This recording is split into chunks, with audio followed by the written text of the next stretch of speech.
on there. Does that work? Okay, good afternoon. Thanks everybody for coming today. I'm sure you probably all know we ran long on the floor today, and so we're going to be short on time, and we have a big agenda for the day. So I don't think we'll time any of the testimony because these are, this is informational hearing. But if you could try to be cognizant of that there are others that need to testify and keep your testimony fairly short, please. Let's see, we don't have any bill introductions today. Well, we're going to go ahead and get started even though we don't have a full committee yet and people will probably trickle in. And so we're going to start off with the informational hearings on efforts in child abuse investigations, and we have some, are you all pediatricians that are here today? No? Physicians anyway. Okay, Melissa Huddleston, the Executive Director for the American Academy of Pediatrics. Hi, welcome to the committee. Thank you. Thanks for having me and all my pediatrician friends here to come talk with you today, Madam Chair and committee. My name is Melissa Huddleston, and I am the Executive Director of the Kansas chapter of the American Academy of Pediatrics. And I'm here representing about 450 pediatricians who live and care for children all across the state in both rural and urban areas. And the Kansas chapter believes that House Bill 2632 will provide a framework and a workforce to appropriately and timely follow up with reports of physical abuse. We believe that all of us in this room have the collective goal of protecting our most vulnerable children, and we think that this bill brings us closer to that goal. The bill provides a system of support for all Kansas physicians and medical providers. Many of these physicians in rural areas are already seeing these children, and so this just offers them a lot of support that they need to care for them. House Bill 2632 will provide these physicians with the ability to become care providers and receive education and mentorship in how to do physical exams for children who may have been physically abused. This amendment provides a robust system of care of support for these rural areas that does not currently exist for them. Missouri currently has a program similar to this, and it works very well. They have a system of providers throughout the state, both in rural and urban areas, who all participate. Additionally, this bill allows for compensation for these care providers. House Bill 2632 requires $500,000 of state general funds to KDHE's budget in order to establish a payment system to compensate providers for their time and additional education. Thank you for your consideration of this bill that will create a framework and a workforce in Kansas to protect our children from abusive situations. And I'm happy to stand for questions at the appropriate time. Okay, thank you. Yep. I think we'll go through everyone's testimony and do questions at the end. Okay, so next up we have Dr. Jennifer Hansen. Hi, welcome. Hi, thank you. Thank you all. Myself and Dr. Killo, who's going to follow me, I think, wanted to have this opportunity to talk to you guys about the program that is proposed in this legislation. We have experience working with a very similar program in Missouri, and Dr. Killo and I are piloting this program currently in Johnson and Wyandotte counties.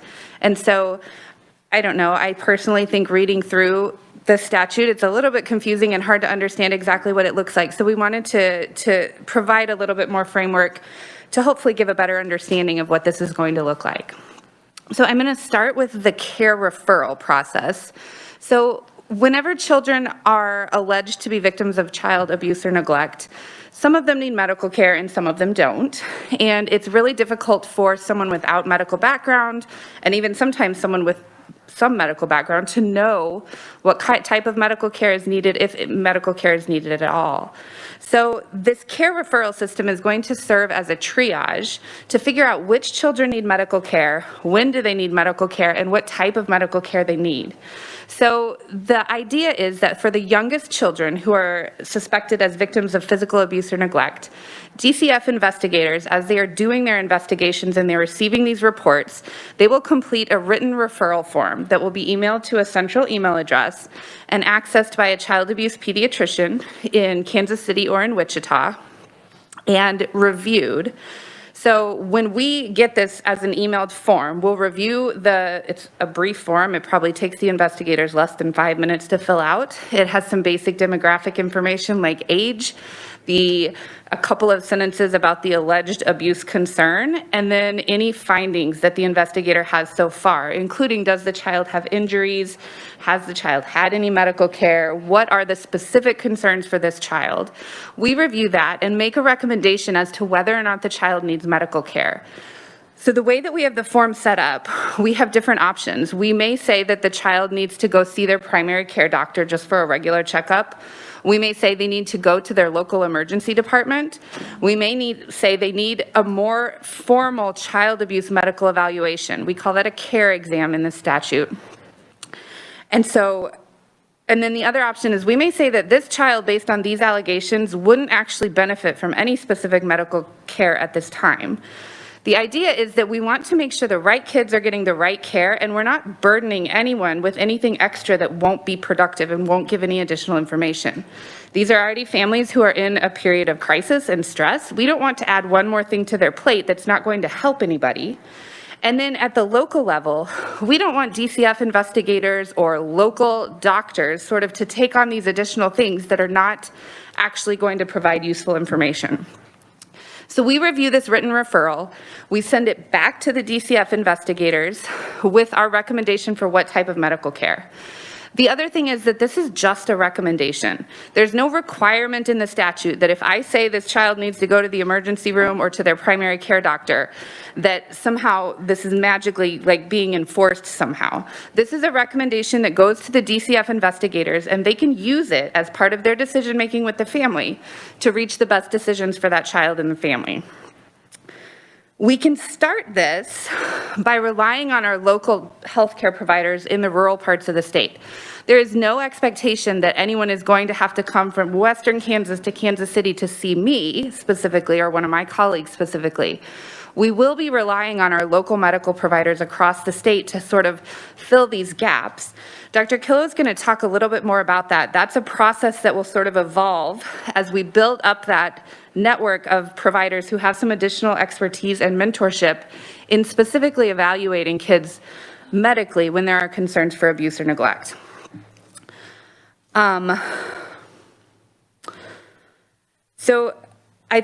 I think that's the first part, is we get this written referral. That's the required part in the statute, is that DCF is required to send this written referral. We'll review it. We'll make a recommendation regarding medical care if they need it and what type they need. It goes back to DCF for them to make decisions with on their end. We may make the recommendation that based on the allegations and the report that they sent us, we think that this child would benefit specifically from a medical exam for child abuse. We call that a care exam. And so a care exam is a specific type of medical evaluation performed by a care provider, which will be, at the end of this, a medical provider locally. This may be a pediatrician, a family medicine doctor, an emergency room doctor, a nurse practitioner, a physician's assistant, a medical provider anywhere in the state that has some additional training and expertise on the medical evaluation of child abuse, including additional evaluation that's needed, treatment, follow-up. Those providers are also linked with a child abuse pediatrician in Wichita or in Kansas City to provide direct mentorship as needed. So I'm going to let Dr. Killow sort of talk about that network part and the education piece of it. And again, we will all be available for questions. Thank you. And just you referenced statute, and we don't actually have legislation in front of us. Is this the way that, are you referring to the way it works in Missouri? Or are you referring to what we have proposed as legislation coming to us? what we have proposed as legislation coming to you. Okay, thank you. It's modeled after the Missouri system, but I'm specifically talking about what will be proposed here. Okay, gotcha. Okay, thank you. Sure. Okay, Dr. Emily Killow, and thank you so much for saying her name so I know how to say it. Great, and I always say it rhymes with pillow, so there you go. Well, thank you so much for having us here today. I'm really grateful for the opportunity to talk with you. So just in terms of what this care network of medical providers hypothetically could look like in our state. It makes me really excited because I think it just provides an opportunity for medical providers across the state to have an opportunity to improve their knowledge and their training when it comes to the evaluation of children who have injuries or may have been abused or neglected. And so what we find in typical medical education is that people have typically fairly limited exposure to the evidence-based evaluation of children who may have been abused or neglected. So to be a child abuse pediatrician, I go through 3 additional years of medical training to become eligible to be board certified as a child abuse pediatrician. And so that's 3 years of additional education and training compared to someone who completed a pediatrics or emergency medicine or family medicine residency. And so the concept is that we would provide multiple avenues to get training accomplished. And I think it's really important that they provide continuing medical education credits, which are required to for our kind of licensure in the state of Kansas for medical providers. And so we would have opportunities for in-person training, for virtual training, because we really want the access to be available for people across the state. And so we would create sort of guidelines for training to be a care provider. And then, like with all education, that ongoing education piece is really important too. So having that ongoing access to education, ongoing access to mentorship. So we want to really empower medical providers to feel comfortable doing these types of evaluations in their own communities so that kids are getting care where they live. And I think that's really important for children and families in our state. And so that's sort of the concept of the creation of the care network. We could offer this type of training and education to pediatricians, to family medicine providers, to emergency medicine providers, nurse practitioners, PAs. So really anyone who's self-identified as wanting this additional knowledge, education, and training. And it also helps provide DCF with accurate medical information, which is really important because we don't want really big decisions made about children and family safety and their environments made with bad medical information. And so that's why I think that kind of additional education and training is really important. The last piece that has already been mentioned is just that this would take some money to be able to do, to provide this knowledge, to provide this training, and then to reimburse people for doing these evaluations. So that piece is also important. Okay, thank you very much for having me. We'll keep it short, but then very welcome to answer questions. So, well, I'm sure we'll have some questions. Thank you. Next up, Dr. Carrie Weeks. Is she remote?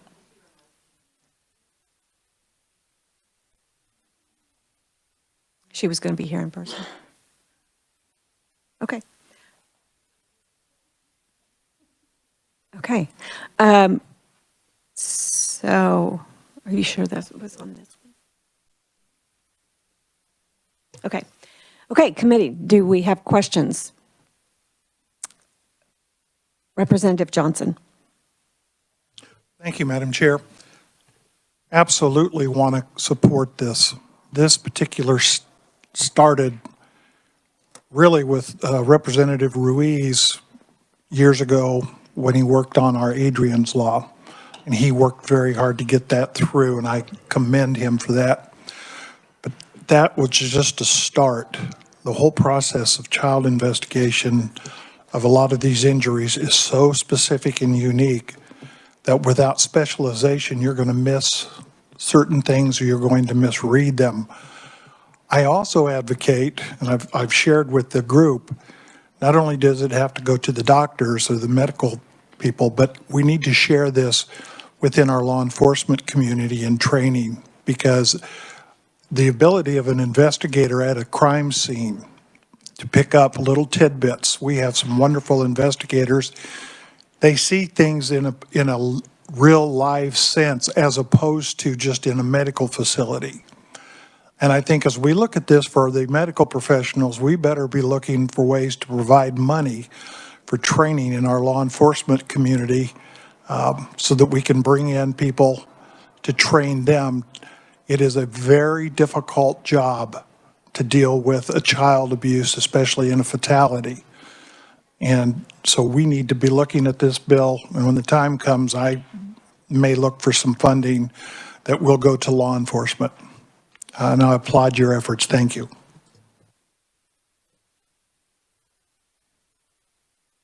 I've got a question for, actually, any of you. I'll go with Dr. Hansen, since she's first. If there are multiple reports, I mean, can there be multiple, do they go have an examination every time? So they could, if there are different allegations of abuse. So say there's a child and there were allegations in August, and then there were new allegations of a different injury event or different concerns in September, then yes, the recommendation may very well be that they need a second medical evaluation at that time. You would just determine that when you decide whether they, okay. And then who pays for the examinations? So that is part of the funding ask that will be proposed, is that these exams, when medical providers do them, they take more time than your average sick visit, a lot more time than that. They take more time than a well child check, and they're not reimbursed at a rate through insurance or through Medicaid or Medicare that really makes it worth a provider's time to do it. So part of the important part of this proposed program is that there is specific funding tied to these exams so that it makes it honestly worth a medical provider's time to be able to have the knowledge and the training and expertise to be able to do it and do it well.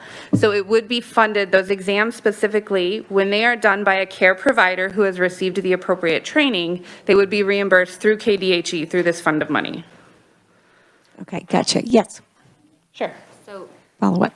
that's similar to how sexual abuse or sexual assault forensic exams are reimbursed through the Crime Victims Compensation Fund at the county level, but sort of based on that same idea that those forensic exams for sexual abuse and sexual assault are being reimbursed at higher rates than insurance or Medicaid would reimburse them through that Crime Victims Compensation Fund. So it's sort of mirroring that for a physical abuse forensic evaluation.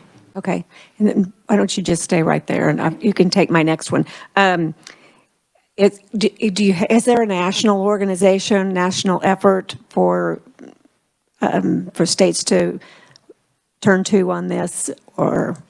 So there are a few national organizations. So the American Academy of Pediatrics does have a committee on child abuse and neglect. There's also the Helfer Society, which is an academic society of people from multiple different kind of medical backgrounds that do child abuse forensic evaluations. And then there's APSAC, which is another national organization. And so there are guidelines and sort of committees that are looking at issues similar to this. And I can tell you that there are multiple states that are trying to find ways to have a robust medical response in child abuse evaluations.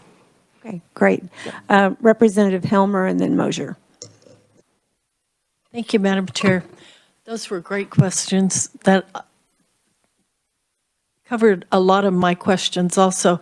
But I was wondering, like when you mentioned training DCF personnel, like what type of DCF personnel are you talking about? Like, well, I'll let you answer that question. I'll leave it open.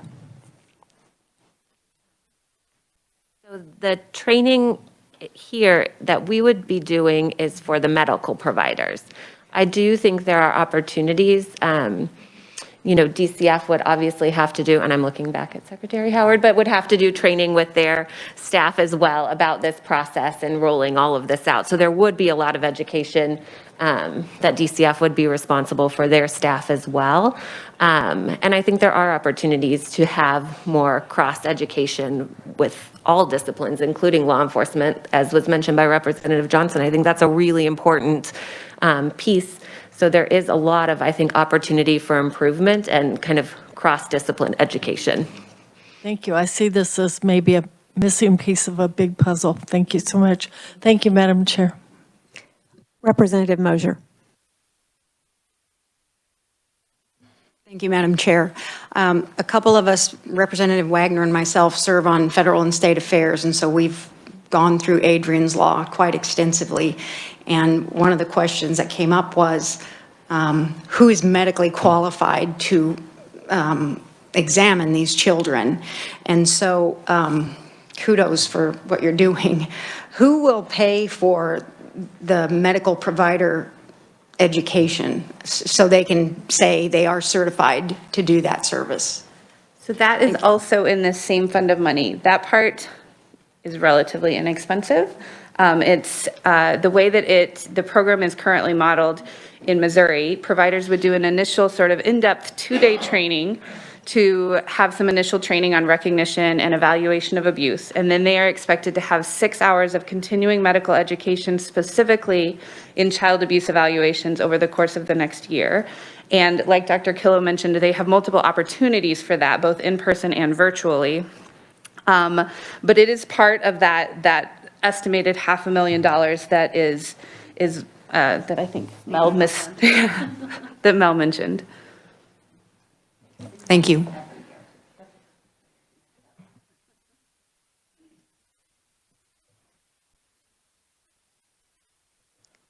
Representative Smith. Thank you, Madam Chair. Ladies, I think one place to find these children is in a school setting, and yet I know a nurse that she has help. I don't want to say she doesn't have help, but they're not certified help. And she's got 700, 900 kids. No way that she can do this work.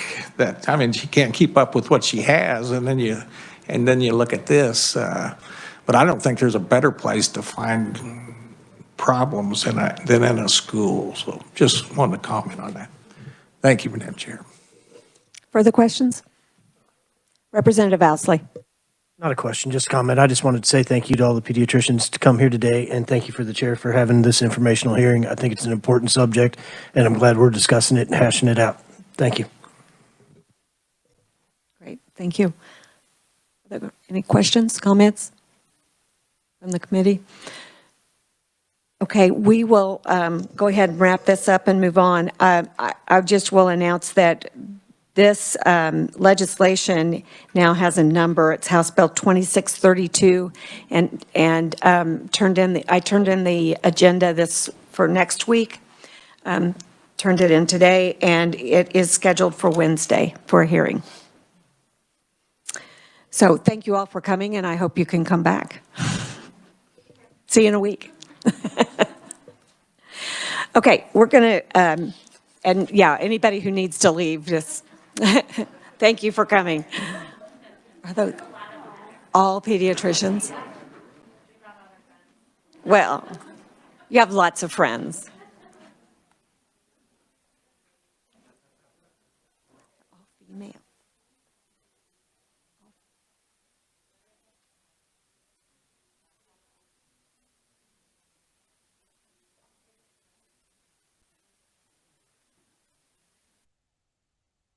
Okay, next up, we're going to have a presentation on grandparents as caregivers. And I will just mention that that was a suggested resolution from the silver-haired legislature. Remember when he mentioned that?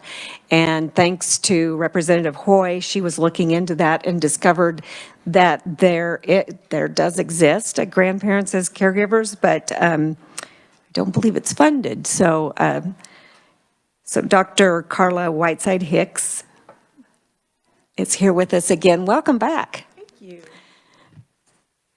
Well, good afternoon to the committee chair, the vice chair, the ranking minority member, and the other committee members. Thank you for having me this afternoon and allowing me to share a bit about the Grandparents as Caregivers program. So you've stolen some of my thunder there. So yes, we do have we do have a Grandparents as Caregivers Act, and no, it is not currently funded, but. Grandparents as caregivers really was a formal recognition that the typical family structure in our country is changing. So the idea of dad, mom, 2.5 kids is not necessarily the norm, and particularly with the population that this act would be targeting. So with that increasing number of grandparents who are assuming responsibility for primary care for their grandchildren, the act was a way to support those parents, to acknowledge that struggle and to support them in a financial way. Are you doing my slides? Thank you. Next slide, please. So just a little bit about the timeline. Grandparents as caregivers did receive SGF funding for just a short amount of time, but then during those conversations around 2009 with the state budget reductions, the caseload for that program was shifted to TANF. So we do still have a version of that program. It is 100% TANF funded. And so it falls within the eligibility criteria that the state has established for TANF. And you can see on the, you can also see on the slide what those numbers look like. So those 2 full fiscal years that the program was SGF funded versus where we are today. With the program being 100% funded by TANF. Next slide. A little bit of history for the TANF program. So TANF was authorized to replace several existing welfare programs, one of them being the Aid to Families with Dependent Children. It has been in effect since 1996. It was, well, I shouldn't say that. It was effective beginning 1997. And we do, as an agency, work very closely with our Office of with our Administration for Children and Families staff in Region 7 to make sure that we are supporting programs that really do meet identified needs of those that we serve in the state of Kansas. So, and one of the programs that we support is our version of grandparents supporting those families as they try to meet the needs of the grandchildren that they are serving. Next slide. TANF does have 4 broad purposes. And states, because it is a block grant, states have wide discretion as to how we, first of all, establish eligibility for those who are able to receive our TANF funds, and then also for supporting programs that are reasonably designed to meet one of those 4 purposes. And of course, the Grandparents as Caregivers program falls within that, that need as that means of supporting those families. So I really see the state statute that we have, that recognition that these grandparents have a special need, and what we are doing with TANF coming together. It's both programs recognizing that there is that identified need and working to make sure that we are supporting those families. Next slide. So with our eligibility workers in the field, we use this a lot, and I know it's kind of hard to see, but we start with the child. And our current policy allows us to recognize a grandparent, really, as anyone who falls within the 5th degree of relationship to the child. Typically with TANF, we would not require a family to show relationship. We do in these cases. And the easiest way to do that is through birth certificates. So let's say as a grandmother, I am requesting assistance for my granddaughter. My granddaughter's birth certificate would show that my son is her father. My son's birth certificate shows that I am his mother, and there's relationship being established. So now we have verified my relationship to that child, and that would satisfy the requirement for the eligibility determination. Next slide. So I'm doing a bit of side-by-side comparison, so you can see what the program looks like under the state-funded version versus the TANF version. And so on this slide, I think the one thing that I would want to highlight is the age requirement. For TANF, there is no age requirement for the adult caregiver, which can be particularly important because, quite honestly, grandparents are younger these days than they probably have been in history. So we are able to serve a wider population of families with the TANF guidelines that we have in place. Next slide. The one thing I will point out on this slide is the income limit. Under the state-funded program, the income guideline matches the SNAP or the food assistance guideline, meaning the household cannot earn more than 130% of federal poverty level.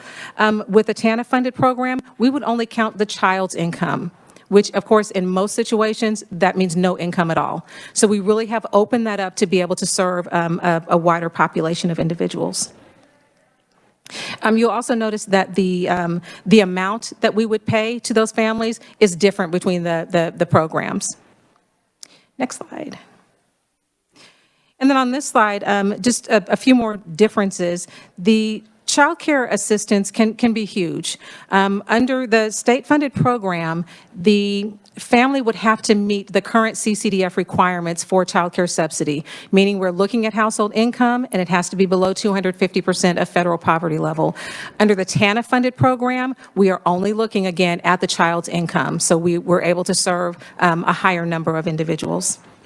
And then those other assistants, sometimes we don't necessarily think about those, but one of the benefits of being under TANF is if a household is approved for TANF, that household does not have to apply for free or reduced lunch with the school district. We simply indicate that, and that's one barrier, that's one application that does not have to happen. So we've kind of eased that process simply by including these households within that TANF framework. And that is all I have. So again, thank you for allowing me to share, and I now stand for questions. Well, thank you. Thanks for the presentation. So, do you, don't know how to ask this. So, do you feel fully funded then with TANF? Yes.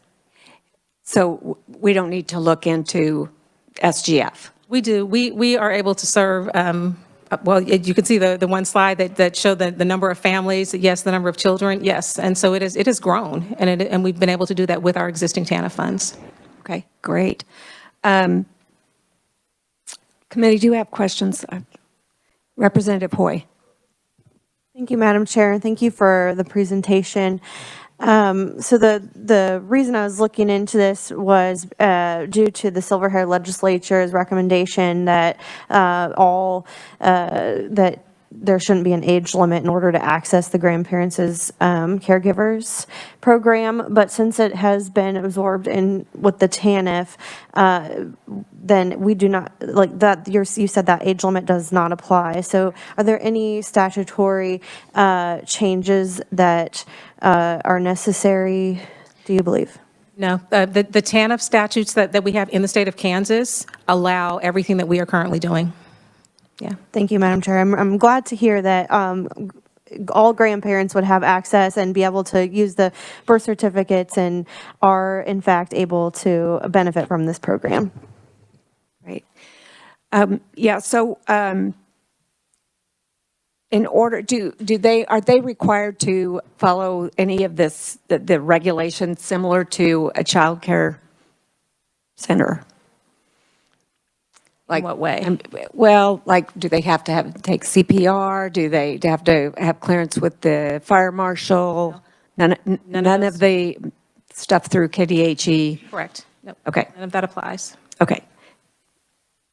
Representative Esau. Thank you, Madam Chair, and thank you for being here. I remember when I was on the Area Agency on Aging. Sorry, I forgot. I was remembering the acronym and not the words. When this first came up and people were promoting it and wanting it, and I know how much a difference it made for a lot of grandparents. So I really do appreciate that you guys have found a way to make it work without us having to dip into the state general fund and have to make other statutory changes. So thank you for the information. Representative Wagoner. Thank you, Madam Chairman. Yeah, Dr. Whiteside-Hicks, that was a very good presentation. The slides, are they available? Do we, if they could, are they on our, okay, if we, I just want to make sure we can get those. I did have a question on the TANF. Does TANF benefits, are they on a sliding scale, or as long as you qualify, you can get the maximum and then it just drops off, or how does that It is work? a sliding scale. We do consider income as an eligibility factor. So the lower your income, the higher the benefit, and the higher up Correct. within the eligibility. All right. That's correct. Thank you. Yeah, the slides will be one of your emails from Fran. S drive? Some drive. Other questions? Okay, thank you. Thank you.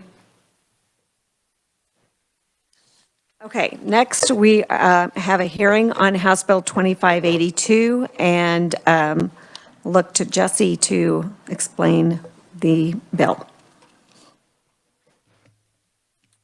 Thank you, Madam Chair. Good afternoon, committee. Today's hearing is on House Bill 2582.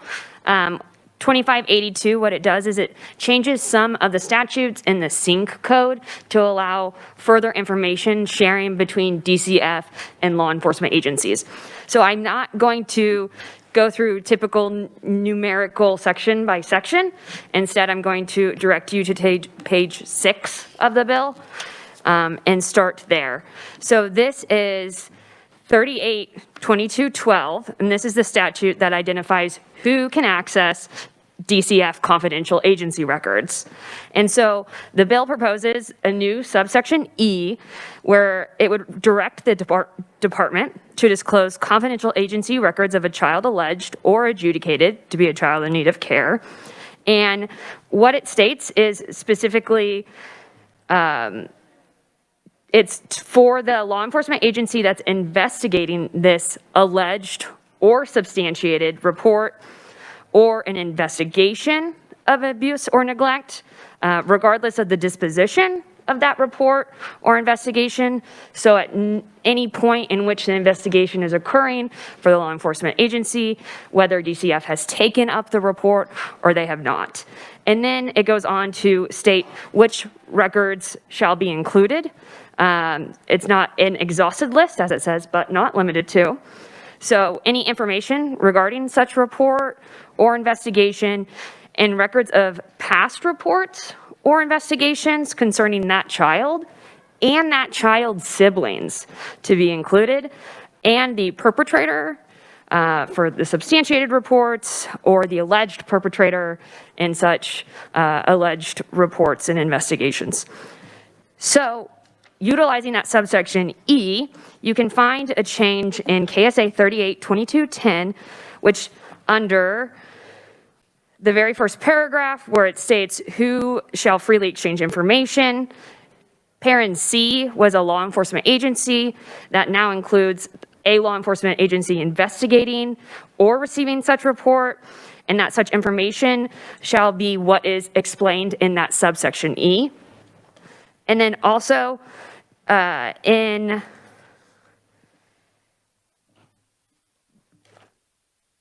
(382211), which is going to be the second section, this is regarding the official file and social file and lists who has access to those. And it includes now an investigating law enforcement agency to be able to access that official file and that social file, and that is being specifically to those files. And with that, I am open to answer any questions about this bill. Okay, committee, are there questions for Jesse? Okay, must have done a good job, as always. Okay. First up, we have Secretary Laura Howard. Welcome back. It's good to see you as always.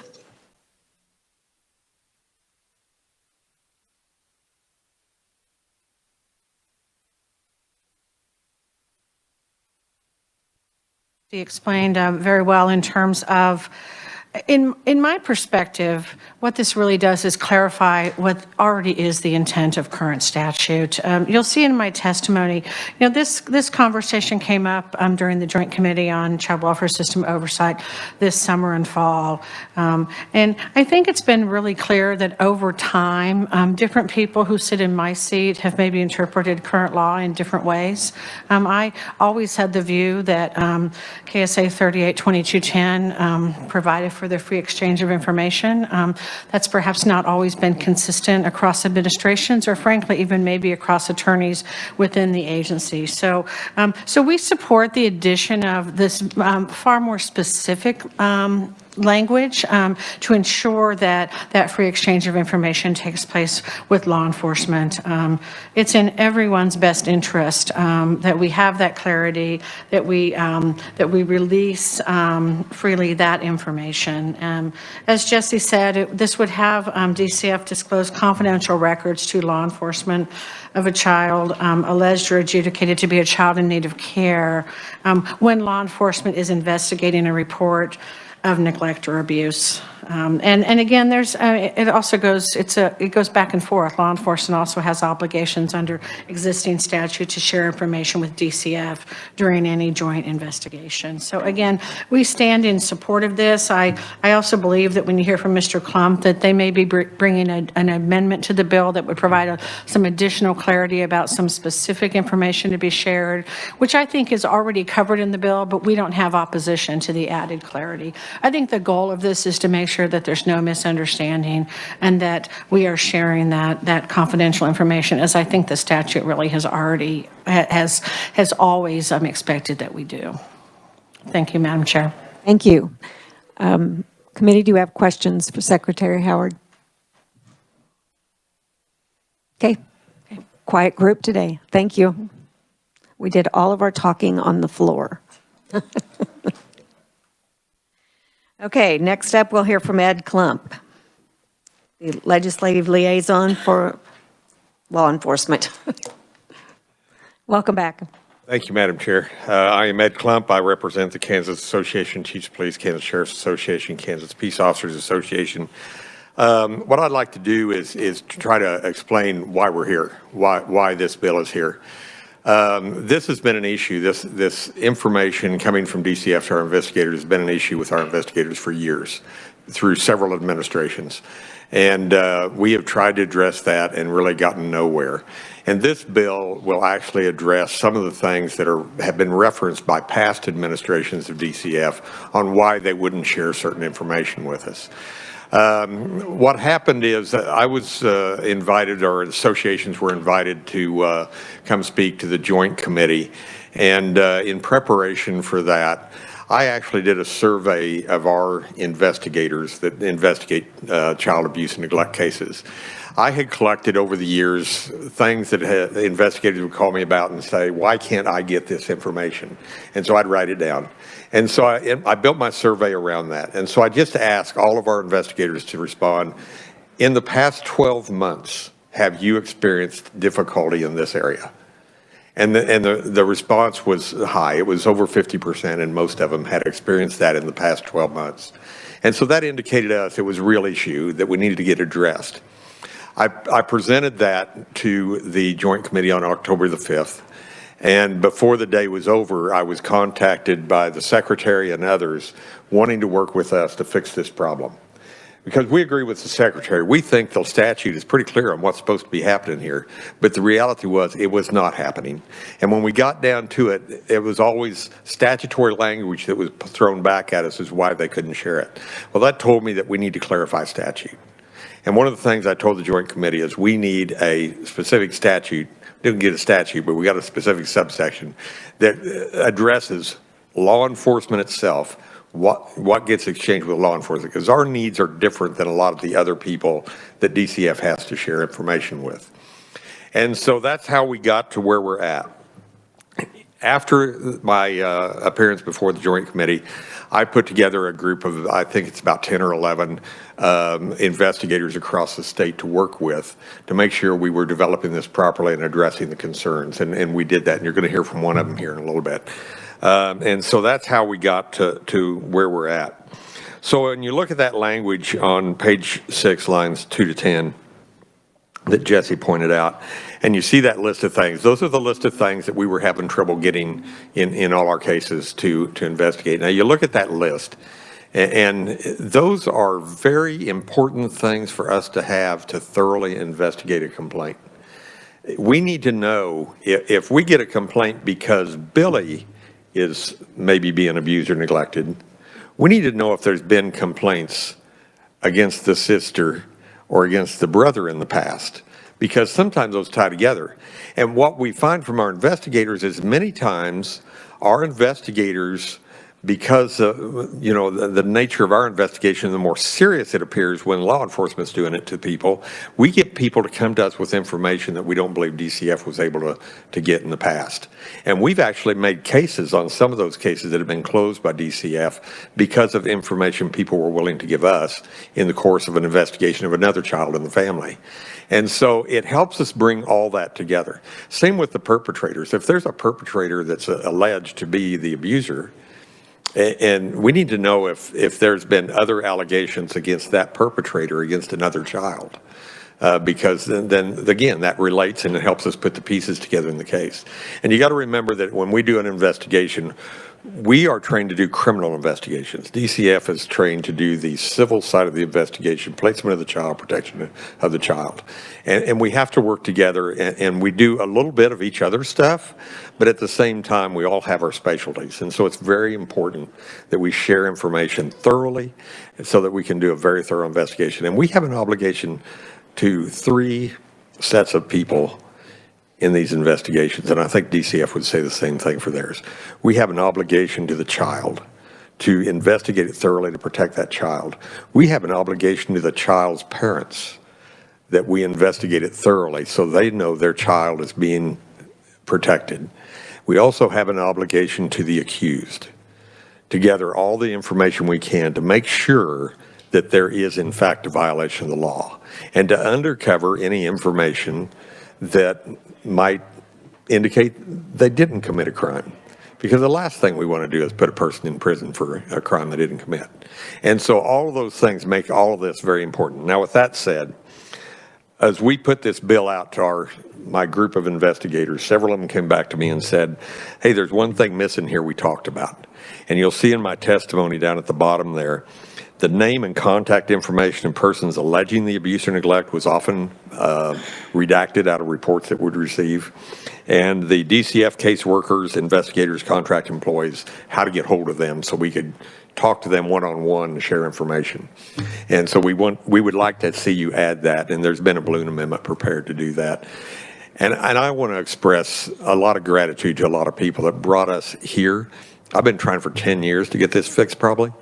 And thanks to the chair of the Senate committee, thanks to the staff of DCF and the secretary for really taking a look and saying this time, by golly, we're going to fix this. We're going to clarify this law so we minimize the misinterpretation of it and we truly get good, solid exchange of information so we can both do our jobs to the best we can.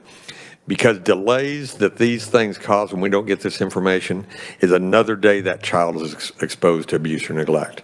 It's another day that that perpetrator can be abusing another child or the same child over and over again. Speed is of the essence of these, but accuracy is even more important. So thank you very much for everything that's been done. Thank you for hearing this bill. And we look forward to moving this forward and getting this problem behind us. We'd sure like to see this water under the bridge. If you're interested in our testimony to the Joint Committee, there is a link on the second line of my testimony. You can take you to that testimony. And I'll stand for questions. Okay. Thank you. Committee, do we have questions? Representative Johnson. Thank you, Chief. Everything he said. Good question. Representative Esau. Well, that wasn't my question. You may have put this in the testimony and that I missed it, but needing the contact info of the person who was making the complaint or the allegation will they still be protected from, trying to think what the word is that I want.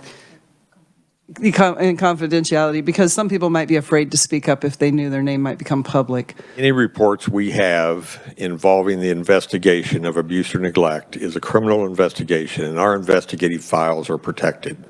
And we have very stringent rules and statutes that cover how we can share that information. And we understand why complainants need to be protected. We deal with that every day in almost every call we go on. And so, yes, there is statutory provisions for that. We have policy provisions for that. It's part of our training, and we respect that confidentiality. But that information is so important to it. It's been one of the pieces of information we've had difficulty getting, because imagine that you get sent to a robbery call. Somebody says there's been a robbery, but we can't tell you who called it in. We can't tell you who saw it. We can't tell you. I mean, it doesn't even make sense. We have to talk to the people that have the information in order to assess that information and ask the questions we need to ask to develop further leads in our investigation. Good question. Thank you. Thank you. That definitely answered my question. So will these, if we pass this, will it be retroactive? Can you go back and get information that you need? I believe it would be under this administration, because I've seen their commitment to fix this problem. And I think if we still have an ongoing investigation where we're lacking information, I think they'll fix this. And I want to say, too, October the 5th, when they started talking to me, they were appalled at some of what they were hearing. And they have taken strides to try to fix some of this. And they have made great headway. It's not fixed totally yet, but they have made great headway in it. And that has demonstrated to me that they now understand what the problem is and want to make it better. I really think that clarifying this in the statute is key. I think it's an absolute necessity to make this work on a continuing basis, but I also have seen the commitment of DCF to let's get this fixed. Yeah, and I'll say there were members of the committee, of that oversight committee, were appalled, and I'm pretty shocked. But I also saw Secretary Howard's face when you were talking, and she was shocked. When I went wasn't back expecting to my seat that. after giving that testimony, her and there was somebody else sitting there with her, both of them turned around to me and said, "We had no idea." Mm-hmm. And that started the conversation. Mm-hmm. Great. Those are the kinds of things that make me happy that we passed that oversight. This is a success story. Yeah, hopefully. Yeah. We're not there yet. Not there yet, but we're well along the way. Okay, any other questions for Representative Owsley? Thank you, Madam Chair, and thank you, Mr. Klump, for being here. And thank you, Vice Chair, for the question. Years back, you and I in Judiciary with the Secretary then, and I believe a couple of DAs, we were talking about communication with law enforcement. And as I sit here and listen to this and listen to the testimony, this sounds like a compromise of what we were discussing back then, that we're not flooding law enforcement agencies with too much information that could perhaps bog down and just be time consuming, but we're getting them the right information. Is that a correct assessment? I think that's absolutely correct. This list of information was what we compiled from our investigators who deal with these cases every day and saying, this is what we need to have to efficiently investigate these cases. So there was nothing added to that. It was all coming straight from the investigators that deal with this every day. Thank you. Thank you, Madam Chair. Representative Wagoner. Just one quick question. Mr. Klump, how many investigations are done annually? Is this like 1,000, 10,000? I mean, what's... Gosh, I'm sure across this state there's, are you talking about law enforcement? Yeah, regarding the child abuse and neglect. I would, there's got to be over 1,000 that come in. I mean, some of them aren't real serious cases, especially when you get into the neglect side. Sometimes neglect is more driven by conditions than by intent. But even the abuse cases is extremely large, in my opinion, for what we ought to be having. But we investigate a lot. But I know some numbers from DCF, and I don't want to speak for them, but and people get shocked at this. They get, I think it's 80 to 85,000 reports come in a year for abuse and neglect. through the hotline, and 65,000 of those are through mandatory reporters, and that was maybe numbers from a couple of years ago.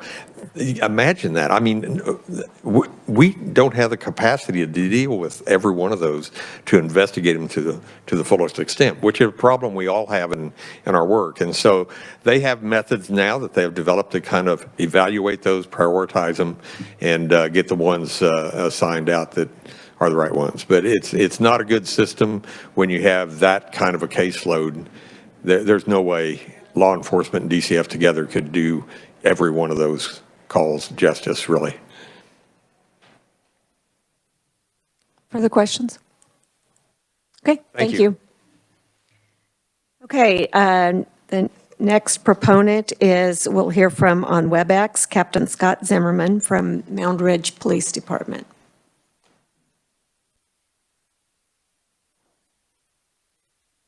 You ready, Madam Chair? Hi, yes, we can hear you. Welcome to committee. Thank you very much. Madam Chair, members of the House Committee on Children and Seniors, I want to thank you for the opportunity today to provide you with testimony in support of this bill, which would require Department of Children and Families to disclose agency records of a child alleged or adjudicated to be a child in need of care. Today I'm testifying in support of the House bill on behalf of Kansas Police Officers Association and myself as the captain assigned to investigations for the Mound Ridge Police Department. House Bill 2582 directly addresses the shortcomings of the current statutory language. DCF currently only shares limited information with law enforcement, and DCF is currently screening some reports and deciding which ones go to law enforcement. And at the current time when law enforcement receives a report, there's often information which is redacted that's really crucial to a proper investigation. While it's impossible to know how many reports are screened out by DCF and not reported, I have an example of how redacted information in these situations is not beneficial to our communities. And this will illustrate why all reports should be shared with law enforcement and not redacted. I received a call from a DCF employee recently where they were wanting to check the background of a particular family to ensure that they had not been a suspect of any criminal case with our agency. During our conversation, the employee informed the investigation they had performed. I was told about it. I was told the child had been allegedly strangled to the point their voice box was cut off and the child could not speak during a time when the actual abuse was occurring. The employee went to the home, interviewed the child and parents, found nothing was suspicious, and deemed the case unfounded. Wholeheartedly, first of all, this case should have been investigated by law enforcement first and foremost. The child should have been interviewed by a trained forensic investigator who specializes in interviewing children who have been traumatized. The alleged perpetrator should have been interviewed in a formal setting, and more follow-up should have been performed. And by not interviewing this child in a forensic setting is basically completely unforgivable. By not involving law enforcement at the beginning of the investigation, DCF will and has compromised the integrity of the investigation by losing valuable evidence and allowing the alleged perpetrator time to coach the victim on the responses to questions. Delayed reporting and redacted reports provided by DCF in the past is completely unacceptable. The children and families deserve better service from those of us who watch over them. Had DCF contacted law enforcement from the beginning of many investigations, valuable time, evidence, and resources could have been saved.